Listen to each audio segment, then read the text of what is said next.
بلال صاحب اس پر ایک جملہ یاد آ گیا. میں بھی اسکردو میں تھا, میں نے دیکھا شریر بدن کا انسان سامنے بیٹھا ہے. مجھے کسی نے کہا جناب یہ حسن ستپارہ ہے, ستپارہ جھیل اسکردو میں مشہور ہے. میں نے حسن ستپارہ سے ملاقات کی. میں نے کہا حسن ستپارہ صاحب آپ نے ماؤنٹ ایوریسٹ دنیا کی بلند ترین چوٹی کو سر کیا ہے جو 129 کلومیٹر ہے, 129 کلومیٹر ہے. میں نے کہا آپ نے آکسیجن ماسک لیا تھا؟ کہنے لگے نہیں. میں نے کہا کتنے افراد تھے؟ کہنے لگے 20.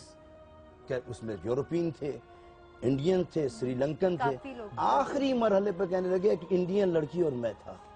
اور وہاں ماؤنٹ ایوریسٹ کے اوپر بدھا کی جو ہے مجسمہ ہے, کیمرہ ساتھ ہو, بدھا کی تصویر لے کر نیچے لائیں تو سرٹیفکیٹ دیا جاتا ہے کہ اس نے ماؤنٹ ایوریسٹ کو جو ہے سر کیا ہے.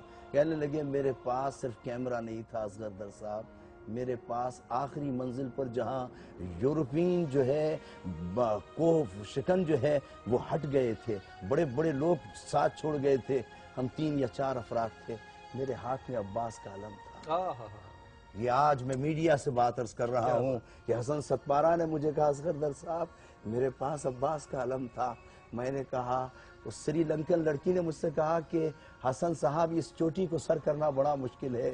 کہا ہوا تیز تھی, سانس لینا مشکل تھا. میں نے کہا جس کے پاس عباس کا علم ہو سے گھبرانا نہیں چاہیے.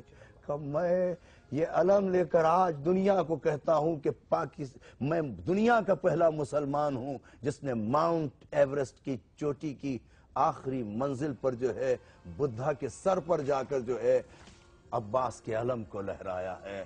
آپ کے عباس کی بات سے مجھے یاد آیا اور میں نے اس کے چھریرے جسم کو دیکھ کر پوچھا موت سے خوف نہیں تھا؟